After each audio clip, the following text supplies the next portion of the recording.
You're tuned in to RealTime Affairs, the podcast that brings global tension into focus, one headline at a time. Okay, let's unpack this. Today, we're diving deep into a rapidly unfolding situation, one that's not just a geopolitical tremor, but really a potential earthquake with global implications. We're talking about everything from the balance of power in the Middle East, right down to the very price you pay at the pump, affecting your daily life in really tangible ways. Yeah, absolutely. Our mission in this deep dive is to synthesize the freshest reports, the sharpest expert analysis, and, the essential historical context surrounding this recent Strait of Hormuz crisis. We've got a stack of freshest sources from, Market Watch for the financial side to Reuters on the ground reporting, and the India Express for some regional perspectives, just to help us understand what's truly happening, why it matters so profoundly, and what could come next in this really high-stakes standoff. And what's truly fascinating here, maybe a little unnerving too, is just how quickly events in one, incredibly critical waterway can send these tangible ripples right across continents. Right across. Yeah, impacting economies, political stability, thousands of miles away. So as we connect the dots today, you'll see how the recent very deliberate U.S. actions seem to have directly provoked Iran's quite dramatic response. We'll look at the immediate market reactions because money always speaks volumes about perceived risk. It does. And then we'll explore the strategic calculus for, all the major players involved. This whole situation really brings up an incredibly important question for us. How does a seemingly simple geographic choke point, just a stretch of water, become such a potent lever? A source of immense power and vulnerability in these complex international relations. It really is a testament to how interconnected everything is. It is. And we begin our deep dive with a powerful, almost jarring statement that, instantly set the world on edge. Imagine this headline flashing up. Iran has just taken a dramatic step, approving a motion to close the Strait of Hormuz, a vital artery of global oil trade. This isn't just some threat whispered behind closed doors. This is a public legislative action. Indeed. And to really grasp the gravity, let's unpack the specifics here. This isn't just rhetoric. It's a significant move by Iran's parliament. On Sunday, June 22nd, 2025, they formally approved this measure to close this crucial waterway. Okay. And the timing here is absolutely key. It reveals the direct catalyst. This vote happened immediately following those intense U.S. airstrikes targeting Iranian nuclear sites. Right after the strike. Right after. And then the very next day, Monday, June 23rd, we saw the EU's top diplomat, Kaja Kallas, publicly commenting on the potential closure. That kind of rapid, high-level international reaction, it really underscores the immediate and widespread concern this has generated. It tells you world leaders are taking this very, very seriously. And this isn't just symbolic, is it? It's not purely a negotiating tactic. This measure, if it's finalized, and that's a big if we need to keep coming back to, would effectively block what sources are calling a vital artery of global oil trade. It's described as a dramatic step with the potential to send, shockwaves through the global economy. The implications for global stability, for the average person's wallet, they're frankly staggering. Yeah. It's a move that could disrupt energy supplies on a scale we really haven't seen in decades. Absolutely. The potential fallout is just immense. However, what's crucial to understand here, and this is a key nuance, is that while the Iranian parliament approved the motion, the ultimate decision doesn't rest solely with them. Okay. This motion is currently pending final approval from Iran's Supreme National Security Council. That's the country's top security authority. Right, the top body. Exactly. Which indicates there's an ongoing high-stakes internal deliberation happening within Iran. Even as the public rhetoric stays sharp, confrontational, there are likely these intense debates behind the scenes about the true cost, the true benefit of such an extreme action. We heard a senior Iranian government official state on Sunday that all potential options would be considered in response to the U.S. strikes, which, keeps the strait closure firmly on the table. Keeps it live. And a Revolutionary Guards commander, Esmail Qasari, he reinforced this, confirming that shutting the strait remains on the agenda and would be executed whenever necessary. So while it's not a done deal, the intent and, the capability are clearly being signaled. So let's zoom out for a second. For many of us listening, the Strait of Hormuz is maybe just a name you hear when tensions flare up. But what exactly is it geographically, and why is its potential closure such a colossal deal, such a global concern? Right. Geographically, it's a classic choke point.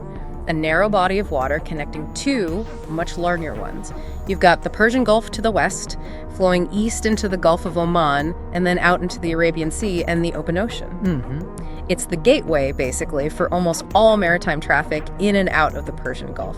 And its precise location, and critically its physical dimensions, are what make it so strategically vital. It lies in the territorial waters of Iran to the north, and Oman specifically, its Muzandam Governorate, and the UAE to the south. Okay. And while it stretches about, 167 kilometers or 104 miles long, its width varies dramatically. At its narrowest point, it shrinks down to just 39 kilometers, about 24 miles. That's incredibly narrow. It is, but here's the truly critical detail, the one that really underlines its vulnerability. The actual shipping lane for these huge vessels moving both ways is incredibly constrained. It's only about 3 kilometers, that's about 1.8 miles wide in each direction, separated by a median maybe 2 miles wide. Wow. You can almost picture it. Massive supertankers, some of the biggest ships on Earth, squeezed into these incredibly narrow corridors. And this extreme constriction is precisely what makes it so easy to monitor, to interdict, or, as Iran threatens, to block or even attack ships trying to get through. That narrowness, it makes it essentially a pressure point on the entire global economy. And when we talk about its importance in global oil transport, choke point is definitely the right word. It's universally called one of the world's most strategically important choke points because of the sheer volume of energy that passes through it. The numbers are just, well, they're staggering. Nearly 20% of the world's daily oil and gas flows through this single passage. Yeah, our sources are very specific here, and it helps to visualize the scale. In 2024 and just the first quarter of 2025, the flow through Hormuz made up more than 1/4 of total global seaborne oil trade. A quarter. And about 1/5 of global oil and petroleum product consumption. It's huge. And it's not just crude oil either. It's also absolutely critical for liquefied natural gas, LNG. About 1/5 of global LNG trade transited the strait in 2024. Mostly coming from Qatar, a major global LNG exporter. Right. To put that into maybe more tangible terms, back in 2018 alone, a massive 21 million barrels of oil passed through the strait daily. 21 million barrels a day. Every single day. At September 2019 prices, that astonishing volume was valued at about $1.17 billion worth of oil daily. Billion with a B, daily. Yeah. Imagine that kind of value flowing through such a tiny passage. Analysts from Rabobank highlighted just how precarious this dependence is for the region, noting that, quote, Saudi Arabia, Kuwait, Iraq, and Iran are wholly locked into one tiny passage for exports. The fundamental issue, really, for all these major energy producers and for the global economy that relies on them is that there is simply no sea route alternative to the Strait of Hormuz for this enormous volume of oil and LNG. No plan B. No plan B by sea. While some overland pipelines exist, their capacity is significantly less. For example, Saudi Arabia's east-west crude pipeline can carry maybe 5 million barrels a day. That just pales in comparison to the 20 million barrels per day going through Hormuz. Right, not even close. Not even close. Yeah. And this lack of viable alternatives is precisely what gives Iran such immense, almost disproportionate leverage in this critical region. So, given that immense strategic importance, you might think it would have been closed before, during past conflicts. But remarkably, that's not the case, is it? No, it's not. The Strait of Hormuz has never been fully closed during any previous Middle East conflict or war. That includes the infamous Iran-Iraq War in the 80s, the Tanker War. Right, the Tanker War. Even then, while both sides attacked ships in the strait, it was almost like a war of attrition against shipping. They never actually stopped traffic completely. That's a really critical piece of historical context, and it highlights just how extreme this current threat feels. Iran has, in fact, threatened to close it multiple times before. We've heard this before. We have. We're talking 2008, 2011, 2012, 2018, 2019. It's almost a recurring theme when tensions spike. But despite the fiery rhetoric, they have never actually followed through. Why not? Well, the primary reasons have always been pretty clear. A recognition of their own self-interest, given how much they rely on the strait for their own oil exports, right, and just immense international pressure. The world simply cannot afford a sustained disruption. However, these haven't been empty threats without consequences. There's a long history of serious incidents and close calls in this area. During that tanker war in the 80s, both sides actively attacked shipping, often causing significant damage, loss of life. We also saw Operation Praying Mantis in '88, where the U.S. Navy retaliated fiercely against Iranian naval mining, sinking several Iranian vessels. Right, I remember that. And tragically, there was the accidental downing of Iran Air Flight 655 by the USS Vincennes in 1988. Killed 290 people. That remains a deep scar. More recently, you had naval standoffs, renewed threats in 2008, 2011, 2012, and just this past April, 2024, Iranian forces seized the commercial ship MSC Ares, which really underscores the constant volatility, the underlying risk in this crucial maritime corridor. So that brings us to the central question now. If Iran has historically shown this restraint, why take such a dramatic, potentially self-damaging step now? This really raises a crucial question about their evolving motivations, maybe a fundamental shift in their strategic thinking. I think that's right. And the immediate catalyst, as we touched on, was the context of those U.S. airstrikes on Iranian nuclear sites. On Saturday evening, June 22, 2025, President Donald Trump announced that U.S. bombers had attacked nuclear sites inside Iran. That marked a significant escalation in the ongoing regional tensions. And the scale of those strikes, according to U.S. officials, wasn't minor. They claimed they had obliterated Iran's main nuclear sites. Obliterated, strong word. Very strong word. To do this, they reportedly used 14 bunker buster bombs. And just for listeners, these are specialized weapons designed to penetrate deep underground, hitting hardened targets like reinforced nuclear facilities. It signals a clear intent to dismantle their capabilities. Deep penetration. Along with more than 24 Tomahawk missiles and over 125 missiles in total, the Fordo nuclear enrichment site, which has always been a point of contention because it's buried deep underground, Right, Fordo. was specifically mentioned as being hit again on June 23rd after previous strikes with these bunker buster bombs. This definitely feels like a major, visible escalation directly against Iran's most sensitive infrastructure. It absolutely does. And it's critical to remember these U.S. strikes didn't happen in a vacuum, right? They came right on the heels of Israel's own strikes on Iran on June 12th. Right, the Israeli strikes first. Which further intensified and broadened that Israel-Iran conflict into more of a regional conflagration. Tensions have been rising sharply on multiple fronts. Iran had already issued a very explicit threat back on June 14, 2025, saying they would shut down the strait in response to Israeli attacks targeting its military and nuclear infrastructure. So the threat was already there. The threat was there. And in a worrying technological development, Iran also recently confirmed the debut of what they called a devastating new weapon, the Khyber, or Qatar-H, multiple warhead ballistic missile, in its recent strikes on Israel. Multiple warhead. What does that mean exactly? Well, basically, a multiple warhead missile can deliver several explosive warheads to different targets from just one missile launch. It significantly increases its destructive reach and makes it much more complex for defense systems to counter. Got it. More dangerous. Much more dangerous. And this new weapon was described as using new and surprising tactics to strike more accurately, more destructively, and more effectively, alongside their use of smart drones in the attacks. And then, further compounding things, reflecting maybe internal tensions mixed with external aggression, Iran executed a man for spying for Israel and arrested 3 others. And it's not just the military actions ratcheting things up. We've also seen President Donald Trump himself appear to call for regime change in Iran on Truth Social.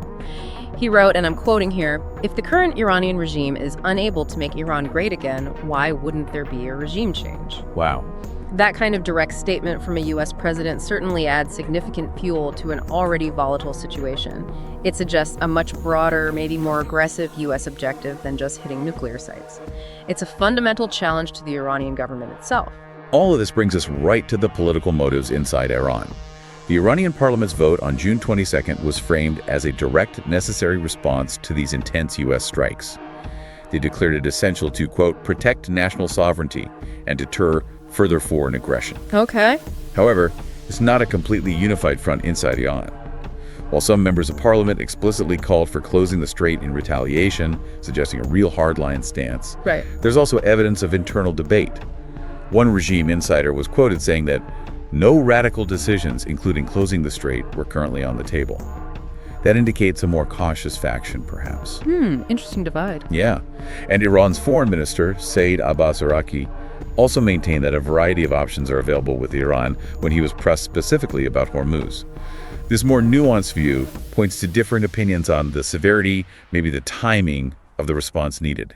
It's a complex internal calculation happening right now. What feels particularly striking about this moment, compared to all those previous threats Iran made but didn't act on, is maybe a key shift in their strategic calculus. How so? Well, previously, a major deterrent was the near certainty that messing with the strait would provoke a direct, forceful U.S. military intervention, right? Right. The U.S. response was the big deterrent. Now, as some analysts are observing, the very act of the U.S. already involving itself militarily hitting Iran's core infrastructure means that, quote, this deterrence is to a degree spent. Ah, I see. It's almost like, since the U.S. already fired the first shot, so to speak, one of Iran's major disincentives to escalate further is kind of gone. They might feel they have less to lose now by responding in kind. That's an absolutely crucial observation, a real pivot point in their decision-making, perhaps. However, it's also vital to consider the flip side, the potential self-inflicted wounds. Yeah. Right? Analysts like Berku Asalik of RESI, she strongly warns that closing the strait, quote, could trigger global economic shockwaves and runs counter to Iran's own interests. She emphasizes a critical point. Iran's economy heavily relies on the free passage of goods and vessels through the seaway, as its oil exports are entirely sea-based. They'd be cutting off their own lifeline. Exactly. They'd be cutting off their nose despite their face, potentially. Furthermore, such a disruption would inevitably strain Iran's crucial energy trade with China. China's currently its only major oil customer and a key strategic ally. Yeah, that complicates things with Beijing. Hugely. This is precisely why that final approval step is so critical. The parliament's vote is just a motion. The ultimate binding decision still rests with Iran's Supreme National Security Council, where all these competing internal interests, geopolitical realities, and economic consequences will undoubtedly be weighed very, very carefully. The question is, how much pain are they willing to inflict on themselves to make their point? Which brings us to the global reactions. Here's where it gets really interesting, because this isn't just about Iran and the U.S. anymore, is it? How has the broader world reacted? Swiftly. Unsurprisingly, the response has been swift, firm, and layered with warnings, especially from the United States. U.S. Secretary of State Marco Rubio, he didn't mince words at all. He coined the potential closure economic suicide for Iran. Economic suicide, wow. Yeah, stated it would be another terrible mistake. He issued a stern warning that such a move would be a massive escalation that would merit a response, not just by us, but from others. Involving others. Right. Rubio also explicitly confirmed the U.S. retains numerous options to deal with it, and interestingly, he added that the U.S. is prepared to talk with Iran that classic mix of, threat and diplomacy, the stick and the carrot. Yeah, the diplomatic channel's still open, maybe? And Rubio's comments also explicitly brought China into the picture, highlighting just how interconnected this choke point is with global energy security. He directly called on China to urge Iran to not shut down the strait, emphasizing China's heavy dependence on Hormuz for its own energy needs. Putting pressure on Beijing. Exactly. It underscores the pressure points the U.S. is trying to leverage, knowing China has significant sway with Iran. Now, China, for its part, has navigated a pretty complex diplomatic path here. They've joined Russia and a chorus of Arab states in condemning the initial U.S. attacks, stating these actions escalate tensions in the Middle East. So condemning the U.S. strikes. Right, which shows a nuanced geopolitical alignment. While China might align with Iran in condemning U.S. military actions, a disruption of the strait would directly hurt its own immense energy requirements. It's a delicate, challenging balancing act for Beijing. Yeah, they need that oil too. Desperately. So their response, or maybe their lack of response to Rubio's plea, will be a very telling sign of their true priorities in this crisis. And the European Union is certainly feeling the heat as well, kind of caught between a major U.S. ally and a critical energy supply route. Kaja Kallas, the EU's top diplomat, publicly stated an Iranian closure would be extremely dangerous and not good for anybody. She articulated the widespread fear of huge concerns of retaliation and this war escalating, which perfectly captures the global anxiety this whole situation has unleashed. It's not just about oil prices, it's about the potential for much broader regional instability and an unpredictable conflict. And the market reactions, as always, they give us that almost instantaneous, clear snapshot of how these geopolitical tensions are immediately perceived by the global financial system. Right, the money doesn't lie. Exactly. Oil prices surged dramatically to 5-month highs in Asia on Monday, June 23rd, right after the U.S. strikes. Yeah. Brent crude futures gained as much as 5.7%. West Texas Intermediate, WTI, the U.S. benchmark, rose as much as 6.2%. That's a very sharp, almost knee-jerk jump. Yeah. Huge fear, huge uncertainty about supply. But then they eased back a bit. They did, which is fascinating, and maybe offers a sliver of cautious optimism. Prices later retreated, with Brent trading 0.3% lower and WTI 0.4% lower. This suggests that investors, maybe after that initial shock, are not yet pricing in a full-scale disruption of global oil supplies. It indicates a hopeful, though maybe fragile, belief that the strait won't actually be fully closed, or at least not for long. But even with that pullback, the market has definitely absorbed some risk, hasn't it? There's a noticeable shift. A geopolitical risk premium of about $12 is now kind of baked into prices. That's right. Meaning, regardless of the daily ups and downs, the underlying price of crude is just higher simply because of this increased regional instability. In fact, crude oil futures have gained about 10% overall since the conflict began. That's a direct reflection of this heightened risk. 10% is significant. It is. And Goldman Sachs analysts weighed in with some projections, painting a picture of potential future shocks. They estimated Brent oil prices could rise to a peak of around $90 a barrel if Iranian crude supply were to drop by, say, 1.75 million barrels per day due to any disruption. $90. Yeah. But the more dramatic, really worrying scenario they outlined is if oil flows through the strait were to drop by a massive 50% for 1 month and then stay down by 10% for another 11 months. In that scenario, they project Brent crude could briefly jump to around $110 a barrel. 110. Those aren't just numbers, those are direct costs for you at the gas pump, for industries globally. That really hits home. Absolutely. And beyond the oil markets, we also saw significant, though maybe less dramatic, fluctuations in the broader financial markets. The S&P 500, Dow, and NASDAQ futures, after losing ground earlier, they actually reversed course to show slight gains, 0.1% to 0.3%, which kind of mirrors the oil market's hesitation to fully price in a sustained long-term crisis. Suggests a belief that the situation, while tense, might somehow be contained. But the shipping sector is different. Yes. The shipping sector, which is really on the front lines here, reacted much more dramatically. It gives you a tangible gauge of the perceived risk. Shipping rates for supertankers have soared, more than doubling in a week to over $60,000 a day. Doubled in a week. Doubled. That's a direct, immediate reflection of the increased risk, the higher insurance premiums, the general reluctance to operate in a high-threat zone. Yeah. Data shows tankers are already changing behavior, making U-turns, zigzagging, pausing near the strait, or sailing closer to Oman to minimize time in that immediate high-risk area. Taking evasive action, basically. Exactly. And we're also seeing a significant drop in activity. Empty tankers entering the Gulf are down 32%. Loaded departures down 27% from early May levels. This shows that while the broader market might be cautiously optimistic, those directly involved in moving the oil are already taking serious, costly precautions. They acknowledge the tangible danger. Okay, so let's get into the military side of this. If we connect this to the bigger picture, what are Iran's actual military capabilities here? How might they really attempt to execute a blockade of such a vital waterway? Right. It's important to understand that Iran has, over quite some time, developed a considerable array of asymmetric naval capabilities. Asymmetric, meaning? It's not about matching the U.S. Navy carrier for carrier, ship for ship. Instead, it's a strategy specifically designed to work within a confined choke point like Hormuz, and to effectively counter a technologically superior conventional force through, well, unexpected and disruptive means. Hit and run, mines, swarming tactics. So when we talk about these asymmetric capabilities, what does that actually mean for shipping? What tools do they have? It ranges from the fairly low-tech to more advanced disruptive systems. For instance, they could use mines. Both sea mines, which sit on the seabed waiting for a ship. Right, like in the Gulf War. Exactly. And limpet mines, which are magnetically attached to ship hulls, maybe by divers or small boats, designed to cause significant damage below the waterline. We've seen this tactic before. Iraq used mines in '91. Iran used limpet mines during the tanker war. They're proven effective. Okay, mines. What else? Beyond mines, they could employ swarms of small, fast speedboats, packed with explosives or armed with anti-ship weapons. The idea is to overwhelm defenses and attack passing ships. Swarm tactics. Exactly. They've also developed and showcased modern capabilities like drones.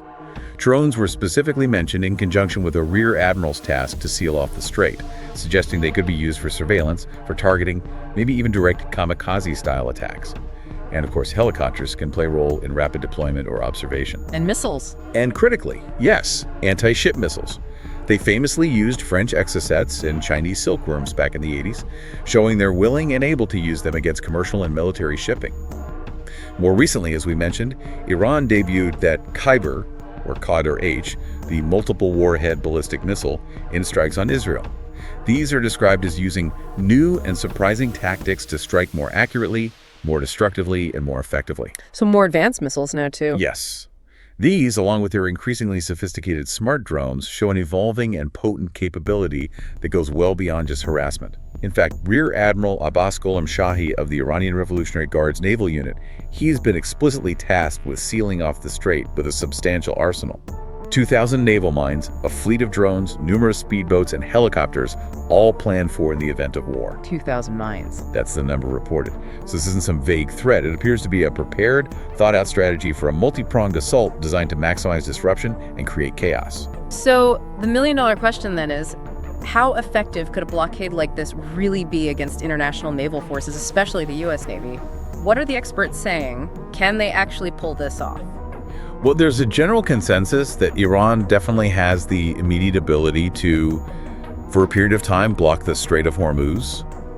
But the duration of that and the cost to Iran and the world are highly debated. So they can block it, at least temporarily. Temporarily, yes. Experts point out that much depends on factors like whether Iran can lay those mines before the U.S. can bomb their stockpiles and how survivable their coastal anti-ship missile batteries are. It becomes a race against the clock, a test of intelligence and speed. A dangerous game of cat and mouse. Exactly, with immense global stakes. As one expert put it starkly, eventually the U.S. will break through, but if the Iranians move first, it could be costly, time-consuming, and potentially not without casualties for those trying to clear the strait. A 2008 article suggested Iran could impede traffic for maybe a month.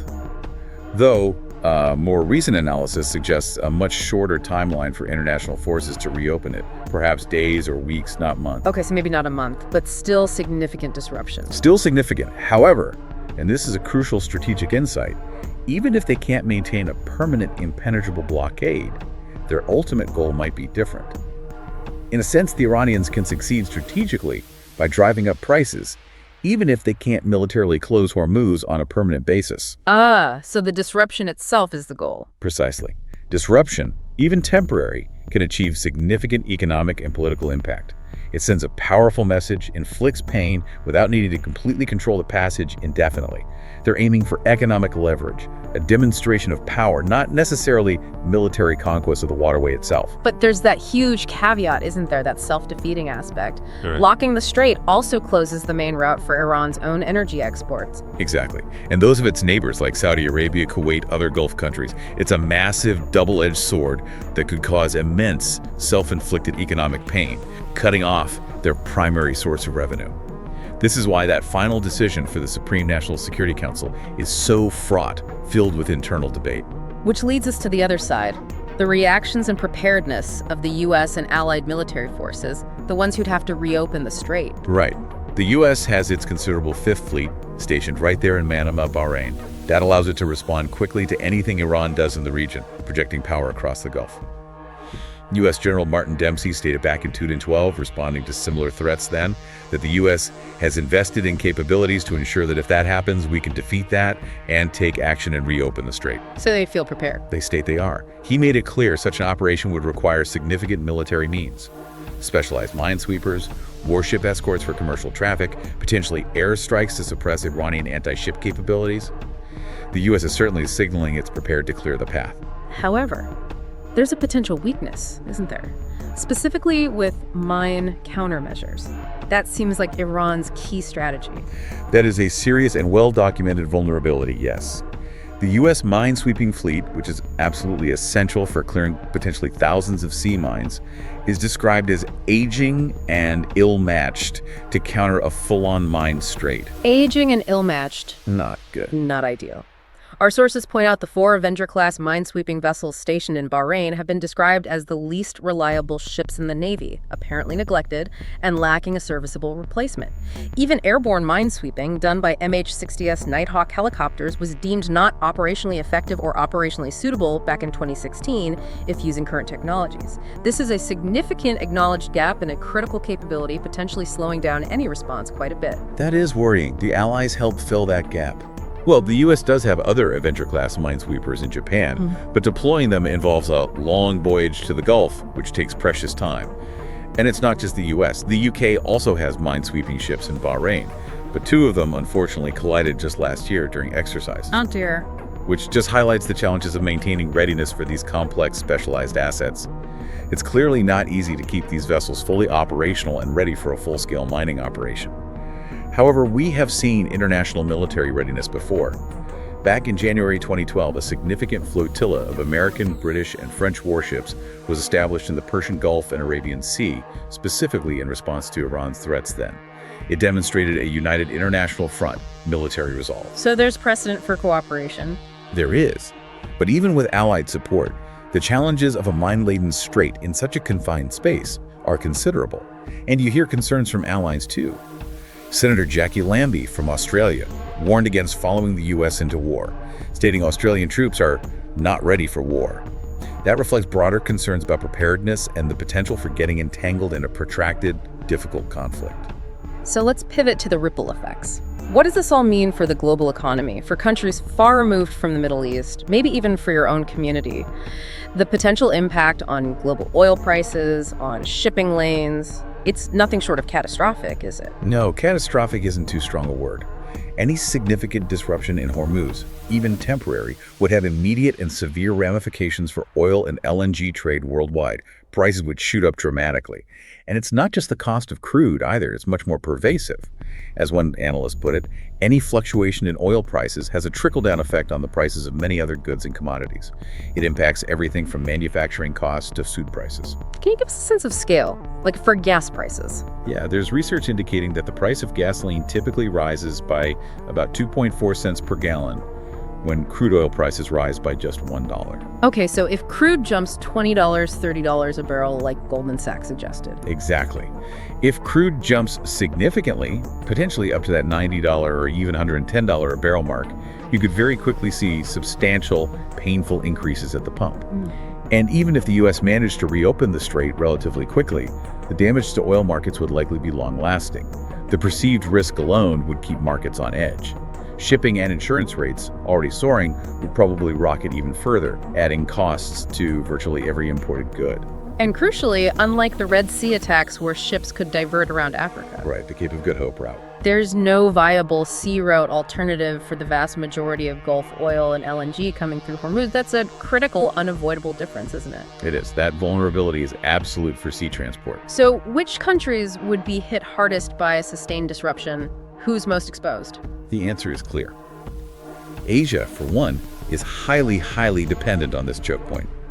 Our sources indicate a staggering 84% of the crude oil and condensate and 83% of the liquefied natural gas that moved through the Strait of Hormuz went to Asian markets in 2024.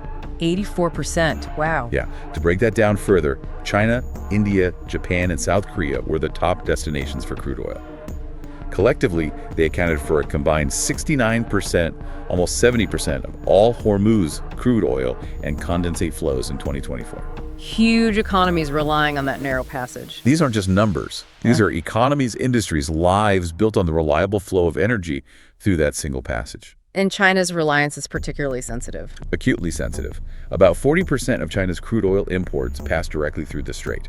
And adding to the complexity, China currently buys much of its oil directly from Iran, often at discounted prices because of sanctions. Right. So a long disruption could force Beijing to turn to other sellers, potentially at much higher prices, further complicating global prices and supply chains and impacting their own energy security. And India, while it has diligently tried to diversify its oil sources, getting oil from Russia, the U.S., Africa, Latin America, it would still be significantly affected by global price fluctuations stemming from any Hormuz disruption. They can't escape the global price impact. Right. And of course, the Gulf nations themselves, Saudi Arabia, Kuwait, the UAE, they depend almost entirely on the strait for their own critical oil and gas exports. Right. They would suffer immensely from a closure too, despite being right there. This isn't just an Iranian threat, it's a regional and global threat affecting allies and rivals alike. So with all this tension, all this risk, what are the actual oil companies, the big players in the energy game, doing right now? Are we seeing reactions? We are. Tangible, cautious reactions across the industry. Some supertankers, right after the U.S. strikes and that Iranian parliamentary vote, made sudden U-turns or just pause near the strait, assessing the situation. Holding back. Holding back. Companies like Unipec, which is Sinopec's trading arm in China, had chartered vessels. The Cause Wisdom Lake was mentioned specifically, that altered their routes to avoid or delay entering the high-risk zone. Japanese shipping firms like Nippon Yusen and Mitsui O.S.K. Lines, they've stated they're continuing to transit the strait, but they've explicitly instructed their vessels to minimize the time spent inside the Gulf. Basically, get in, load, get out as fast as possible. Minimize exposure. Exactly. And this cautious approach extends to loading procedures too, showing the granular impact. Ship owners are trying to minimize the time vessels spend inside Hormuz by instructing them to only enter the region when it's much nearer to their scheduled loading time, rather than just idling nearby. No waiting around inside the danger zone. Precisely. Oil traders and analysts have been explicitly warned by industry insiders to expect possible shipping delays as vessels queue up outside the immediate high-risk area. The advice coming from global law firms like Clyde & Co., who advise many shipping companies, is that diversifying sources of supply and shipping routes and learning from past disruptions like the Red Sea are critical. It highlights a longer-term strategic shift being considered across the industry, trying to build resilience. But that's a huge undertaking, right? Building new supply chains, new pipelines, that doesn't happen overnight. Are there any existing alternative that could mitigate the immediate impact of a Hormuz closure, even if they're limited? There are, but as you say, their capacity is extremely limited compared to the Strait's colossal throughput, and they mainly serve specific countries, not global supply as a whole. Like the Saudi pipeline. Yes, exactly. Saudi Arabia operates that east-west crude oil pipeline with a capacity of about 5 million barrels per day. The UAE also has its Habshan-Fujairah oil pipeline, which can carry about 1.8 million barrels per day and effectively bypasses Hormuz, offering an alternative for some of their exports. Okay, so some bypass capacity exists? Some. Additionally, the UAE is actively building what will be the world's largest crude oil storage facility in Fujairah, capable of holding 14 million barrels.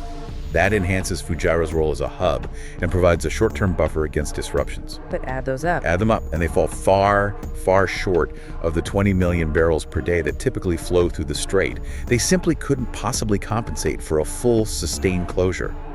They're more about individual country resilience, contingency planning than a real solution for global supply security.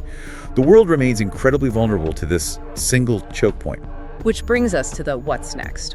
This story is still unfolding in real time. The stakes couldn't be higher. What are the immediate signs for us to watch for? What does this mean for global energy security in the coming days, weeks? Well, firstly, the situation remains incredibly fluid. That Iranian parliament's vote, while dramatic, is emphatically not the final decision. Approval from the Supreme National Security Council is still needed. Still waiting on the top council. Still waiting, which means there's this critical window of uncertainty. The ultimate outcome is yet to be determined. We know the U.S. and its allies are prepared to respond militarily if Iran tries to close the strait, which, as we've discussed, raises that distinct risk of a protracted conflict with the U.S., a scenario nobody really wants. So what are the next steps inside Iran in their decision-making, and what might their final response actually look like, given all these pressures? As we said, that Supreme National Security Council is expected to make the final binding decision. Interestingly, some regime insiders, speaking quietly to reporters, have suggested that radical decisions like fully closing the strait are not currently on the table. Mixed signals. Very mixed signals. This could indicate real internal divisions, or it could be strategic messaging to cool tensions while still maintaining leverage. In fact, there's a strong theory among analysts that Iran's most likely immediate response might be to intensify attacks on Israel, rather than directly confronting the U.S. Navy with a strait closure.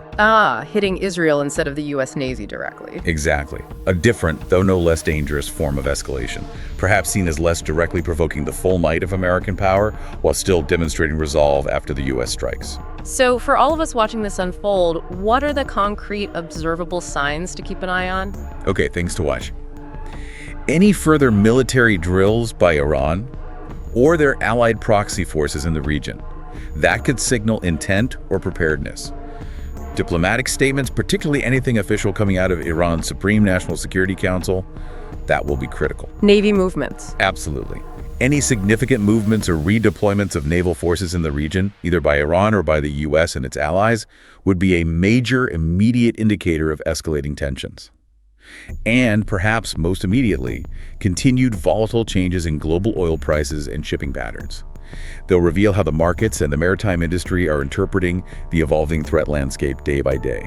Ultimately, this situation just highlights the immense uncertainty and the truly high stakes involved for everyone, everywhere. The economic incentives for the U.S. and China, as the world's two biggest economies and biggest oil consumers, to try to prevent a sustained and very large disruption of the Strait of Hormuz would be strong. You'd think so. Both have far too much to lose. The path forward remains precarious. As one analyst put it quite well, Tehran's next move may determine whether this war expands or ends in uneasy and possibly temporary restraint.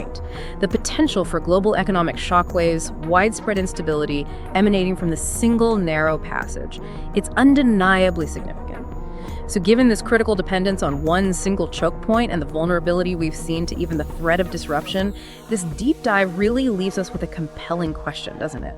How might the world fundamentally reevaluate its energy infrastructure, its geopolitical alliances, pushing beyond just immediate crisis management to genuinely secure global energy supply lines for the long term?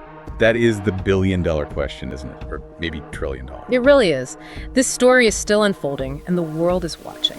Subscribe to RealTime Affairs for sharp, in-depth analysis as it happens, because in a world on edge, staying informed is your power.